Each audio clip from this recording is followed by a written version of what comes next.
So, where do your medicines actually come from? I mean, really think about it. When you pop a pill for a headache or pick up a prescription from the pharmacy, your mind probably jumps straight to images of people in white coats, sterile laboratories, and bubbling beakers, right? And sure, modern science is incredibly advanced, but the real answer to that question starts far, far away from a lab. It starts in the dirt, deep in the oceans, and out in the wild. It all starts with nature. Welcome to This Explainer. If you're the kind of person who geeks out over a really clear, structured breakdown of complex science, you are in exactly the right place today.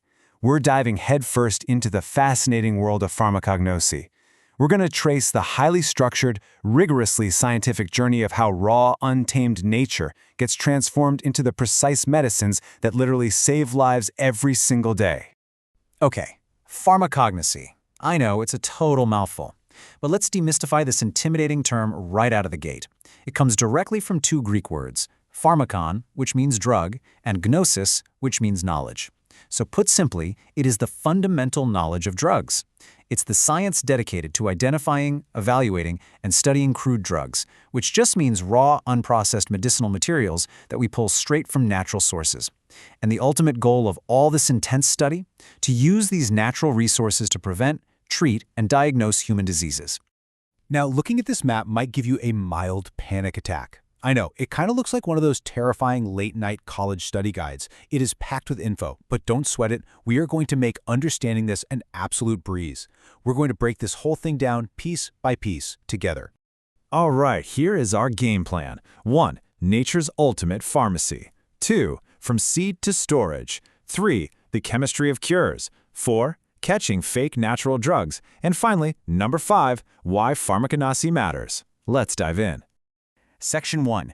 Nature's ultimate pharmacy, and how we actually classify these crude drugs. So, what exactly do scientists mean by crude drugs? Well, they don't just wander into the forest, grab a handful of random leaves, and toss them all in a bucket. There's a really rigorous system here. We categorize them in 4 distinct ways. First, by source. Did it come from a plant, an animal, a mineral, or maybe the sea? Second, by morphological nature, which is just its physical structure. Is it organized, like a whole leaf, or unorganized, like a sticky sap? Third, they look at chemical nature, which we're going to dig into in a minute. And finally, by therapeutic use, what disease is this actually going to fight? To put this into perspective, look at how stuff sitting right in your kitchen pantry overlaps with hardcore medications. Ginger acts as a stomachache for digestion, and turmeric is a fantastic antiseptic. But they sit right alongside incredibly powerful medical lifesavers on this list. Cinchona, for example, is a vital anti-malarial, and digitalis acts as a cardiotonic for serious heart conditions. It's wild, right? This science covers the spice rack in your kitchen just as much as the critical care ward in a hospital. Moving on to Section 2, from seed to storage, the literal journey of a natural drug. Because knowing a plant can cure a disease is really only half the battle. You still have to get it out of the dirt and into the patient safely. This is a super precise 5-step scientific process designed to protect the medicine's quality. It kicks off with cultivation, growing plants under highly controlled conditions so the quality is totally uniform. Then comes collection, and timing here is absolutely crucial. Harvest too early or too late, and the medicine just won't work. After that, we have processing to clean it up, drying using sunlight or artificial heat to stop decay, and lastly, storage in airtight containers at the perfect temperature and humidity. Honestly, a single misstep in any of these 5 phases can ruin the whole batch. Which brings us to Section 3, the chemistry of cures. Let's look at what actually makes these medicines tick. All right, now that we've carefully cultivated and harvested our raw material, we need to zoom way in, down to the molecular level. Why does this stuff actually cure us? Well, nature's medicine cabinet is basically organized by chemical class. Take alkaloids, for example. These are basic, nitrogenous compounds, and they give us incredibly heavy-hitting drugs like morphine and quinine. Or look at volatile oils, odorous liquids that evaporate at room temperature. This is where we get peppermint and clove oil. And glycosides, which yield sugar and non-sugar parts on hydrolysis, are what give us that heart medication, digitalis. It's all about isolating that one specific chemical compound that interacts perfectly with human biology. But hey, it's not all intense, highly regulated hospital meds. You're actually interacting with these chemical constituents every single day.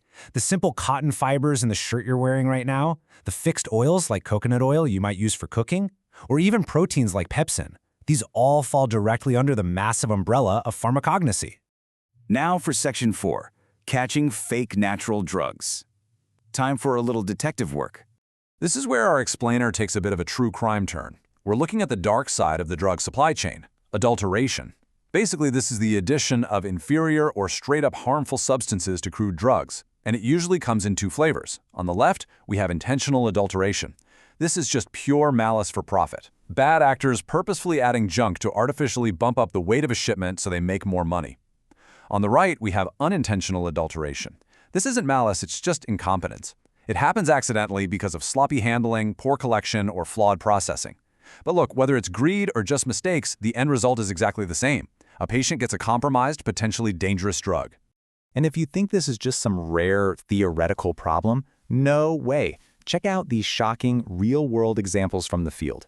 Suppliers have literally been caught hiding heavy sand in shipments of senna leaves just to charge for extra weight. Chalk has been found ground up and mixed into ginger powder to bulk it up. And incredibly dangerous argemony seeds have been disguised and mixed straight into mustard. The stakes here are life and death, which is exactly why rigorous scientific evaluation is non-negotiable. To fight back against these fakes, Pharmaconosys have built this incredibly comprehensive forensic toolkit. They evaluate these drugs from literally every angle. They start macroscopic, using the naked eye to check size, shape, color, and yep, even odor and taste. Then they go microscopic, looking at the cellular structures of the powders. They run physical evaluations to check moisture content, chemical tests to verify identity and purity, and finally, biological evaluations, using bioassays to ensure the drug actually does what it's supposed to do, like kill microbes. They leave absolutely no stone unturned. Just to show you how specific they get, look at this physical evaluation for checking ash values. By literally burning the crude drug to a crisp and analyzing the leftover ash, scientists can expose exactly what kind of inorganic junk is hiding in a batch. For instance, if they find high acid-insoluble ash, they know for a fact there's excessive siliceous matter in there. That means the supplier likely swept up dirt and sand from the floor along with the plant. It is such an ingenious way to catch adulteration dead to rights. Finally, Section 5, Why Pharmacognosy Matters, Safeguarding Global Health. Let's tie all of this chemistry, classification, and detective work together. Why is this so vital for us today?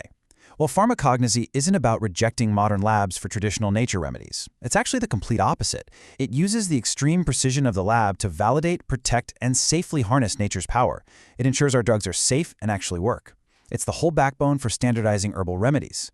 It drives the discovery of totally new drugs while simultaneously fighting to conserve endangered medicinal plants, and ultimately, it safely fuels the massive global growth of the whole nutraceutical industry. We are going to wrap up this explainer with a perfect quote right from our source material. Nature is the best source of medicines. We so often treat science and nature like they're total opposites, but as we've seen today, they are intimately, beautifully connected. So the next time you walk past a simple plant or a flower or a tree, ask yourself, what complex, life-saving chemical compound might be hiding right there, just waiting for science to unlock it?